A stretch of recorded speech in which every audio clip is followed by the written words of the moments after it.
No, no, no, no, no, no. Shannon's on Pokemon Go. At any one point, Shannon's playing the Pokemon. Pokemons is... Gotta catch 'em all. Name is you Equalsaurus Shan if anyone wants to add me on Pokemon Go. I need friends. I need gifts. Anyway, so... Yeah. Hi, welcome back to our podcast. A podcast where two millennial friends talk about stuff that we like, and maybe even some deep dives. I'm Luke. That's Shannon. I'm Shan. We did, not last episode because we recorded it without discussing it because I forgot. We did 2 episodes ago, or possibly 4 episodes ago, quizzes. Quizzes, yes. We did quizzes. An episode where we did personality quizzes because they are really fun and we love them. We'll have to do some more tonight. Okay, right, okay. You need to find out what bread type you are. I think you're a baguette, if I'm honest. That's rude. Well, don't have baguette behaviour then. What counts as baguette behaviour? I don't have a mirror on me, but if I did, I'd point it at your face. That's baguette behaviour. I'm baguette behaviour? Yep. Okay. What kind of behaviour are you? Well, biscuit. So I did a quiz as to what type of bread you are. Because, he needed to know this. He was like, bruh. But the thing is, it was so accurate. It was so... I go through this quiz, like 12 steps and everything, what's your favourite sunrise? What's your favourite colour? What's your essence of your socks? All of these random questions. And it comes out with, at the end, vegan biscuit. And I'm like, And biscuit is in the American biscuit, which is, I believe, a scone. It looks like a scone. Looks like a scone, but I know it's not a scone. I know it's different. Is it, though? Is it actually I know different? the ingredients are different. What's in it, then? I think I think maybe there's a savoury. So anyway, yeah. So I am a vegan scone. And it's like, how? It knew I was vegan somehow. It knew I was a biscuit. And I was like, I'm a these vegan quizzes, biscuit. they are accurate. They're magic. They are magic. They do know. That was pretty crazy. So yeah, do a personality quiz. You'll never know what you'll find. It will probably be very true and accurate and real. We also went to a antique shop. We did. Now, I love an antique shop. Shannon loves an antique shop. I don't mind an antique shop. I think a lot of items are cursed in an antique shop. And that's why I enjoy an antique. You don't know what you're getting. We went, much like people who grave robbed Egyptian mummies leave things well enough alone. We went to an antique shop that I fully believe, and I mean I fully 100% believe, it is no longer there. It appears once, and then people go in. They are lured in. Their souls are taken, and then it never is seen again, and it appears in an entirely different location, like, I don't know, like a cursed shop would, let's say. Look, this place is only open 3 days a week. It's only open Fridays, Saturdays, and Sundays. I knew about this place... The cursed days. When I came back to place of living currently. Been trying to get into it since October. And every day I've gone up, it's not been open. So then I found out it would only open on certain days. And then luckily, we went to have a look, and it was open. So we went in, didn't we? Yeah, and it was a lot. It was a lot. I would say, if we were ever in a haunted house, Shannon and I would not like to enter a room first. I would not like to enter a room last, I don't want to be kidnapped and murdered by something evil either way. We go in, and obviously my natural curiosity is I need to see all of it. This was a mistake, because every corner I rounded, every single corner, sudden clown. Or doll head. Or doll head. Or just big figure of person. So I would round a corner, see something, go, ha! And then I'd be like, okay. And then I'd turn the other direction and, whoa, another clown. At any one point, there was a clown. There was a Victorian memento mori. There was. It was a big stick of someone's hair. Yeah. That was cool. There was a thing full of teeth. There was newspaper cutting about a murder in the Victorian times, possibly, with a handprint. Yes, with the handprints of, the casting handprints of a killer that was known as, like, the Butcher or something. Yeah, that was quite cool. There was full-on skeletons. There was T-Rex skulls. Obviously not real, but they were quite cool. There was weird fairground things that seemed more cursed than anything else. There was an old medicine cabinet from way back in the day.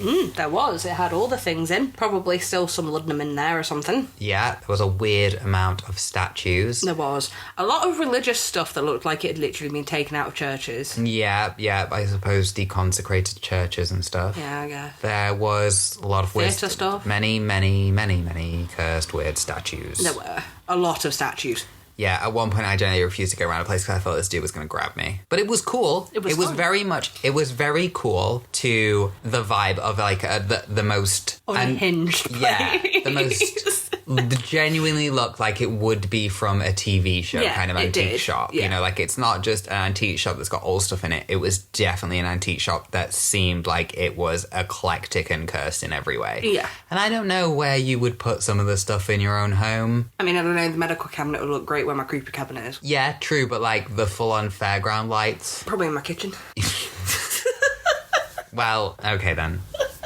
That guy, my friend, he could sit right there. No, not a fan? because I don't want to be kidnapped and tortured. So we're gonna have to go find some haunted places and visit them. No. Why? Because I think spirits should be left well enough alone. But these are like public places. They're just rumoured haunted places. Leave things That's well everything. enough alone. Did you It's learn rumours nothing? anyway. Did you learn nothing from Jumanji? If you play Jumanji, you have to expect consequences. But we're not playing Jumanji, we're just going somewhere. No, that's what I'm saying though. You're rolling the dice, my dude. But if it's an old building that is literally open to the public and you can just go in... Depends on the vibe. I went down a lead mine tunnel the other day, and I got approximately 1 meter in, turned around to my friend, went, nah, you're going first. We both turned around. Because she was like, really? And I was like, you go first because this is pitch black. Our phone torches aren't doing anything and I'm fully prepared to witness a demon at this point. She goes in. She goes like less distance than me. And she goes, nope. I'm like, that, right? Isn't it? You're looking down a pit of nothingness and we're both that's expecting not to be jumped out at. You said a lead mine? Yeah. Yeah, well, you shouldn't be going in mines. No. It wasn't one in the wild. Oh, right. It was only 150 meters of one. Okay. I thought you were on about, like, you know, when you just found the hole. Yeah, when I did find an open mine. An open mine, yeah. Random mine shaft into nothing. No, this was like this was an open one. It was just a bit of the tunnel. You know how we went to Hardwick Hall? There's buildings like that are supposedly haunted, obviously, because But so many years of the history. energy in those rooms is cursed. You trust my vibe checks? I do trust your vibe check. Then trust my energy. Trust But my feeling also, of it would the be universe. really fun to take you into somewhere that is supposedly haunted. Why? I don't want to be followed home by a ghost. You're not going to be there's nothing to follow you. The energy. I wouldn't be surprised if I found out I was followed by a cursed demon already with my look. I mean, to be fair. That's all I'm saying. The energy. Energy. The energy. Me, your boy. It's me, your boy. Your boy. We could unsolve things. How can we unsolve them? What are we gonna do? Neither you and I can put a concrete thought together. I'm the most worst deductive person. It's why I refuse to do an escape room with you. I know you're gonna get mad at me. I would get mad at you. Yeah, I would. I cannot do puzzles. I cannot do a consistent thought pattern. It's not my skill. If you put me in an escape room that's made by a 5-year-old child that no one else could possibly figure out, I'd probably do it in 5 seconds. But logical thinking, lateral thinking, not my forte. Drives my brother up the wall whenever there's a puzzle in a game. Yeah, Puzzle I'm in not a surprised. game. I'm like, just don't know what he's doing. And he's like, you just connect the 2 red wires. And I'm like, I'm confused. It's like, it's literally, you connect the 2 red wires. It's a struggle with D&D whenever he makes a really child-sized puzzle. I'm surprised he doesn't just make it so that you're constantly allowed to sit out of the puzzle. Like your character is in a situation where they're in a cage or something. That will happen most likely at some point. They'll just be like, this is too complicated for Luke to even comprehend. Let's just put him in a... The square goes in the circle. So yeah, if we were ever in a puzzle room, escape room, you'd lose your mind. I genuinely think you'd kill me. Because you'd be like, okay, Luke, what have you found in your corner? And I'm just probably covered in friggin' wires and glitter paint. Like, I don't know. But I've opened all the drawers and I've eaten 5 gummy bears. I've eaten 5 gummy bears. And you're like, no, we needed the gummy bears. We needed the gummy bears for the puzzle. We put them all together and then we get the ultimate one key to rule them all. And I'm like, I don't know what to say. I'm just going to have a little sit now. I'm overwhelmed. It's the fact that in the escape room as well, we would be stuck in a locked room together for an hour. Yeah, you'd hate it. They aren't big. You would genuinely hate it. I would either, one, somehow accidentally stumble upon the final thing just by pure accident because I've just explored everything and licked all the paint. Or you destroy the final thing by accidentally finding something and thinking, oh, that's not important, and putting it to the side and not informing people what you found. Yeah, exactly, yeah. Because I'd be like, don't know what's relevant because it all seems like nonsense to me. Yeah. So if anyone wants to feel true frustration in their life... didn't play any of the, like adventure point-and-click games in the 90s, did you? No. No, I didn't. That checks, yeah. So remember Lara Croft from back in the day? Not a puzzle game, but okay. You say that. I never got past the... Manor. No. Well, you leave the manor, but like I remember the first mission of Lara Croft. I can't remember which one it is, but basically you go into this canyon with a tiger. Couldn't figure it out, never got past it. That's literally the loading screen. Right, okay. Never got past that. Not once. Not once. Never. My brother, at one point, I saw him playing. I was like, "Oh, how'd you get to that room?" I was like, "You just walk past the tiger," and you're like, "Oh, I've not got that far." I didn't know there was a way past the tiger. Yeah, so And I saw tiger. And played that game a lot. I think we have different definitions of what playing a game a lot is. I played in the manor a lot, and I kept trying the storyline and could never really. Couldn't do it. Yeah, nah. You see, that's what I did when I was a kid, but I think it's because I couldn't game on a PC. Not like runny roundy like that. Yeah. Like, PC for me was your point and click, your hidden object games, your Monkey Island, Grim Fandango. Do you know what I mean? Like, that kind of ridiculous putting the things together and, use that to do that and do that, and it's like, how? But with the Lara Croft, because I couldn't control her properly because I didn't like the runny, I always messed it up, so I did just spend a lot of time in the manor. The manor was sort of the best part of it, wasn't it? Yeah. Mainly because you could just trap the butler in the fridge. Yeah, that's what everyone did. Well, that's what everyone did straight away, to stop hearing him rattling his tray. Like, why was he always carrying that tray around? He was always carrying that tray around. He was always grunting. Little freaky little guy. Did play Legend of Zelda Wind Waker when I was a youth. Managed to do that, right? Yeah. Mate, you should give Breath of the Wild a go. Yeah, I do want to play some more Zelda games. I love Zelda. I mean, it's on my skin, so I definitely do adore. Yeah, that's because you fell asleep against your Switch and it imprinted on you. Yeah, clearly. It's not a tattoo at all. It's just a stick-on. It's straight up, when you have a TV on pause and it leaves a ghost of it? Yeah, that's what it is. Happened, yeah. I played Breath of the Wild over the course of, 2 years. Really? That's quite a long game. I just kept going back to it and I just kept playing. Yeah. And it took me that long to do the storyline because I just didn't want to actually finish it. I do like a Zelda game. It sucks that it's always Nintendo. They kind of own it. I know it's a Nintendo game, but what I'm saying is most games are compatible on different other things, platforms. Yeah, but not Nintendo. And Nintendo Switch, I would get one, but I know for a fact all I play is Animal Crossing. Which is dangerous for you. Which is dangerous for me because I play it non-stop for a month and then never again, much like Sims. Much like Sims. And you can build hills in the new one, so that's pretty exciting. Sound like a Skyrim fan explaining the fishing mechanic. And Zelda, yeah. Because I'm now playing Tears of the Kingdom. The new one. The newer one. Yeah. Obviously, I started it when it came out. When was that? A year ago? About a year ago, maybe longer. Yeah. About a year, 2 years. Yeah. I'm still nowhere near the end of the story. That's a big game. That's true. Zelda games, honestly. Well, I don't know if I actually finished Wind Waker. One, they're big games, and two, how I play them, I very much go back to it. Yeah. So I'll have a month where I don't touch it, or 6 months where I don't touch it, and then I'll do nothing but that, and then I'll be back with it, and then I just really wanted to game, and I wanted to be in Hyrule. So I was like, I'm gonna go Hyrule. I'm gonna go catch some bugs, mine some stuff. You can catch bugs? Yeah. Cook. You catch bugs. Horses. That's cool. I like the fact you can catch bugs. You can catch bugs in Animal Crossing. That's pretty cool. You can catch bugs, and when you catch the bugs, you can make them into a liquid. So you get speed boosts and stamina boosts, and it's a very in-depth game, but it doesn't hold your hand in any way. My gaming mechanic is definitely... I'll save that for later. And then I've got, by the end of it, I've got about 500 potions because I refuse to use all of them because what if I come across something that I need them for more? And then I finish the whole game and I've just got all this stuff and I'm like, You can't save it for later in Zelda. Well, I don't think you can. I mean, some things you can, but, obviously your weapons degrade. So you're constantly I always hate that mechanic. You're always having to find more weapons. Yeah. Because your weapons are going to run out if you don't keep finding more weapons. It's not like you can be like, that's my favourite, I'm sticking with that one thing. Oh no, I hate degrading weapons. I love it. It's a great mechanic. It's not an easy game. Zelda games are not easy sometimes. No, I'm very much enjoying it. I'm currently finding all the Zonai slabs that have kind of fallen down from the sky. Basically, Breath of the Wild was just Hyrule. Now, it's the same map, it's the same Hyrule with differences because obviously time has passed. But you also have the Skylands and the Chasms. The Skylands where you've got to get from island to island, fly around, all this kind of stuff. And then in the Chasms it's all dark and there's the gloom that's taking over and it takes away your health and stuff. It's just... That's cool. It is cool. There's so much more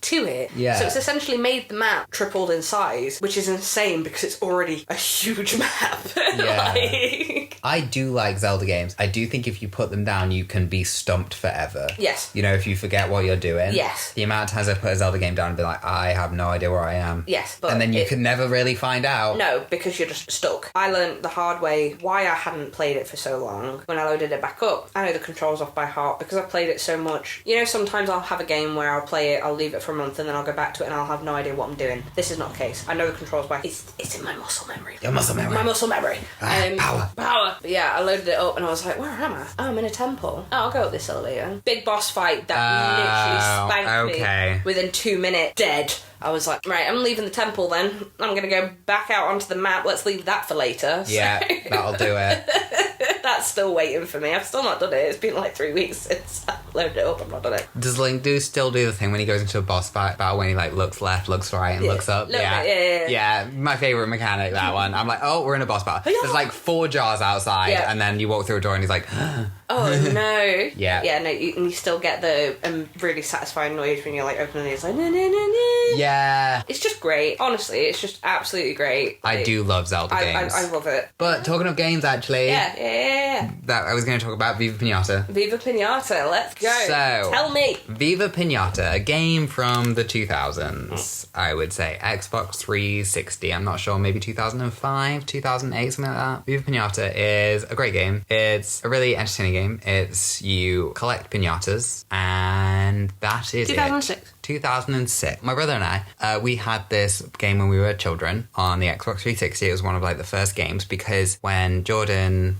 my brother, fellow podcaster, when Jordan got his first Xbox 360, my mother made, because I'm younger than him, my mother made him also get a game that I could play. Ah, okay. I didn't know about this, but Jordan mentioned it when we started playing a game. So yeah, he got a game that was for him, and he also got like a more childish game that was for me. Okay. And yet, much like Jordan always does, he poured way more hours into it than me. Oh yeah, no, 100% that checks. So we jokingly said, oh, do you remember Viva Piñata? And we started playing it. And my gosh, did we start playing it. One of our friends saw it and it was like, so what's the goal? The goal is to get piñatas and have a little piñata paradise going on. Like that is the goal. The goal is to get piñatas, and then those piñatas entice more piñatas, and then you have more piñatas. And there are bad piñatas, but you can make them friendly piñatas. They're like, and what is the storyline? You have piñatas. And it's great. You've got these colourful piñatas. But I will say, Jordan and I, we were trying to like find out what we needed for certain piñatas and like what romance requirements they had and stuff, because you can romance them and get baby piñatas. Yeah. Piñatas all over the place. You can kill them, and they do have life candy inside of them that you can sell, but that is wrong morally to kill a piñata. But when you do it, little children cheer. Really? Yeah. If a piñata dies, like if it's you like, it literally goes, yay! Yeah, it's crazy because it's revealing all the candy. Yeah. Jordan and I were on the wiki, and we realised, like, after we're, like, searching through this piñatas, maybe, like, a week later of us solidly playing this game, too many hours, if I'm honest, for 2 adults. But it was fun. So, enjoy things. We realised that we've made the wiki trend every article that we have been searching, because clearly we're the only people in the known world currently using the Viva Piñata wiki and still playing this game from 20 years ago. And we're like, hey, you notice how the trending articles are exactly what we've been on. And Jordan goes, oh, I think we're the only ones playing this game. But you know what? It's great, and Pinocchio's are the best one, because they're the smiliest little horses. They're just the smiliest little horses. I will say, though, Cedos is a little freak. There's this little guy, so there's this human family in it, right? Right. And there's this little freaky guy called Cedos. Right. He comes around, he gives you seeds for, like, plants and stuff. Yeah.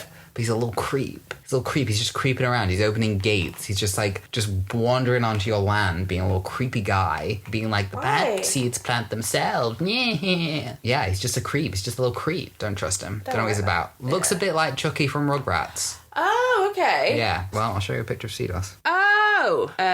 He doesn't look a little weird? Yeah, no. Doesn't look like a freaky guy. No, I don't like him. Look at him. He looks freaky, doesn't he? Yeah, no, he looks freaky. Yeah. I don't like him. He's a freaky guy. Not a fan.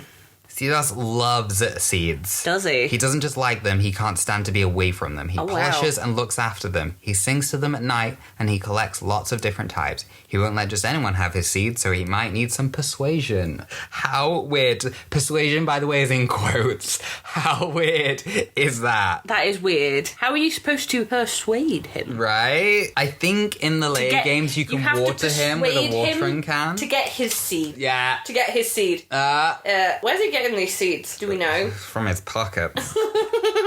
We hope. Yeah. He's a little freaky guy. Oh, freaky guy. Yeah, he lives in a swamp. He's a freaky little guy. So yeah, just runs around Viva planting Piñata, seeds. Great game, very creepy side character Seedos. But yeah, so that's been the game I've been playing. I've literally been playing Just Tears of the Kingdom. Just literally Zelda. Yeah, Tears of the Kingdom for like 3 weeks. Do you think you're gonna pass the boss fight? Not for a while. I've got to get a lot more hearts. Oh, you got to get in that grind set. Oh, I got to get in that grind set. Yeah, that's what I'm saying. Because, like... You're just going to come back after, like, just grinding for 4 straight months. Yeah. Just blink at this monster and destroy it. I'd love that. It'd be like, I would love power to have that kind of level of skill. That'd be great. I don't know if you watched Breath of the Wild stuff when it was coming out. No, I haven't really seen any of it. Obviously, there were people... When you start the game, you have 3 hearts and you have barely any stamina. Because there were people leaving the Great Plateau, picking up a stick and going straight to Calamity Ganon. Did they win? Yeah, I don't know how. These people are just a level of skill that I will just never... They're like elite gamers. Yes, but I'd love to be able to do that. But I'm never going to be able to do that, so as ways. I will say, you know, when you're playing a game, Devil May Cry games are a nightmare for this. When you're playing a game and you've got, like, end of the game, all the high-level stuff, you know? Like, you've got stamina for days. Yeah. You've got health, you've got the cool sword, you've got all the ultimate moves, you can do backflips, you can double jump, you can glide, you can fly, you can use your demon powers, your ultimate, you've got every cool gun and everything. And you're like, fancy restarting it. I fancy restarting it because there's nothing else you can really do once you've finished it. No. It's storyline only. Yeah. And then you restart it and you're like, I can run for 3 seconds. That's all I can do. And use one singular sword. And if I attack this level 1 monster for 8 minutes, I'll destroy it. What do you mean I can't use my demon arm or my cool backflips or my magic teleporty powers? Yeah, that was very much me for Tears of the Kingdom because obviously by the end of Breath of the Wild, the story at the beginning of Tears of the Kingdom, you lose everything. It doesn't make sense. You lose everything. So all your power and that, and I'm just saying, like, I know they had to do it because you kind of have to because it is technically another game and all this. But it would have been nice. God, it would have been nice to just been like, keep at least the Master Sword, but no. It's like, why do I need to go find it again? It's like Far Cry 3 with Pagan. No, that's 4. No, 4. Yeah. Far Cry 4 with Pagan. Yeah. And you know which one it was. The whole storyline, you do the whole storyline, you get all the end level stuff, you've got all your tiers, you've got all your health and everything, you've got like sick weapons, you've tiered it all up. Rocket launchers out the wazoo and all that. Sorting your life out. And then you do the Yeti DLC, in which... I never did the DLC. I never finished it. You never finished it? Because you go on this Yeti DLC, goodbye to all your equipment, and it's like... for the DLC? For the DLC. That's a bit rude. And it's like, oh, cool. Guess I'm gonna try and figure it out whilst there's this massive Yeti there. And you can collect guns and stuff along the way. Right. But it's still like, I want my equipment. I want the ones that I am used to using. And as well, like, you could customise them and stuff, couldn't you? So it's like, I want my bright pink semi-automatic rifle, please. Yeah. Where is it? Yeah, that's messed up. That's messed up. It's pretty messed up, Pretty messed up. Great game, though. Love Far Cry games. Oh, I love Far Cry games. I just love the fact of what they did with the Far Cry 4, where they were like, oh, sit, have some crab rangoon, I'll be right back. And then you could actually actually sit, and it would actually end the game. If you sit there for 5 minutes. If you wait for 5 minutes. Pagan does come back. And I genuinely wish, I've said this so many times, I genuinely wish there was a second storyline in which you could play that side. Oh my god, that would be fun. Would that not be really cool? That would be really cool. And be on Pagan's side. Because I don't think the people that you do side with... They're both arseholes. Bandit is on scratch first. Me? Yeah, you. You little star. They're both terrible people and they both make bad choices. I just wish you could play as a villain. I just feel there's not enough... Villains. Anything that you get to be the villain. GTA? Not like... Yeah, like, I mean, Black and White. Remember that game from way back when? You could be a villainous god, or you could be a good god. I have no idea what you're talking about. What? You don't know about Black and White? So it's a game on a PC in which you are essentially a god. Okay. You have, like, a hand. That's it. That's all there is of you. And you have to, like, build this village up with crops and everything, and you get, like, a god pet and all of this stuff in towers. Okay. And depending on your choice, like, if you kill a lot of villagers, you become more evil. If you start, like, floods and stuff so like it's that. like a karma system. And if you, like, yeah, it's like a karma system. If you help them, you become a good. And, like, your whole hand changes and your tower changes and all this stuff. I could never play good because I don't have the patience Because of for who you it. are as a person. Because I don't have the patience for it. So my hand would inevitably turn evil. But yeah, it was a really cool... Do you remember Fable? Yes, I do remember Fable. Fable 2? Yes. When you used to turn really, really evil and Yes. really, really fat because you'd eat all the health stuff because you'd die so often. But it was Yeah. like, oh, you're eating food, but we're going to actually make you fat. You just, like, turn, like, red and everything, yeah. I love Fable. I miss Fable. Fable was so good. The problem is, Fable. you play Fable 2 and you be like, oh, I kind of want to play Fable 3. And you Yeah. play Fable 3, it's like, I miss the mechanics of Fable 2. Yeah, I kind of want to play Fable 2. But they're both brilliant games. They for are different really good reasons. games. I've never played Fable 1, I did, but I've heard but good I can't things. remember much about it because I didn't get very far. I've heard it's good. I think my brother has played it. I feel like if I tried to play it now, I'd be too annoyed by the mechanics of it because I feel like That's it'd be it. too janky now. Yeah, I can't. The same, you know the Batman games? Yeah. I love Arkham City. Yeah. Love that one. Love Arkham Asylum storyline. Hate the mechanics of Asylum. I don't really care. The I've never mechanics of noticed. Asylum are so much worse compared to City. But I've yeah. never noticed it. But I haven't played it for so long. Yeah, I think it's because I played Arkham City and then Arkham Asylum right after. Yeah. You see, I played Asylum first. City came out, I played City. And Yeah. then obviously when Origins came out, I played Origins. And then Origins is good too. I did like Origins. Never played Arkham Knight. Arkham Knight's okay. Too much Batmobile. Like, it made it so you had to use it. And I didn't want to. Yeah, that's fair. Because I want to glide through. I want to be Batman and glide through the city. Be stuck in a car. If I wanted to be stuck in a car, I'd play GTA. I do wish you could play as the other Bat kids Oh, like, that'd in be good. the game. Yeah, like that would play be as good. Red Hood and Nightwing and stuff. That would be quite cool. Because you can play them in like the fight mode, but that's not the same. If you No. could just jump around the city as Nightwing, that'd That'd be be cool. cool. Like, I know you can do it as Catwoman in the if you get the optional extra bit. Games, everything. Games, Batman, just game Batman. chat, as it turns out, Game is chat. what we've done. Yeah, can't go wrong with the game chat, to be fair. Anyway. I've been Luke. I'm not even going to try and sound of just, I've been... That's been the episode. That'd be the episode. We talked about games. We talked about games a lot, yeah. A lot of games. We talked about Cursed antique shops. cursed antique shops. How we're going to go to a haunted house at some point. Nope. It's going to happen. Nope. We'll go somewhere that is known Nope. for a haunting. If Shannon drags me to a creepy location, I'm going to do an escape room with her, and that's payback. Okay, that's fine. Let's do it. I don't want to die by your hand. That's not my choice, is it? That's your choice. If you liked what you heard, please rate, review, and subscribe. Podcasts, whoa, check out caffeineoutminds.co.uk, check out Caffeine Out Minds YouTube, Caffeine Out Games, where we have games. If Shannon and I need to play more games. We do. We By have more, plans. we mean from 0 to any. Yes, anything really. Do have plans, it's pending a few life events. Yes. Remember to eat fast and die trash. Our new sign out. It's sticking. Eat fast, die trash. Bye. Oh boy.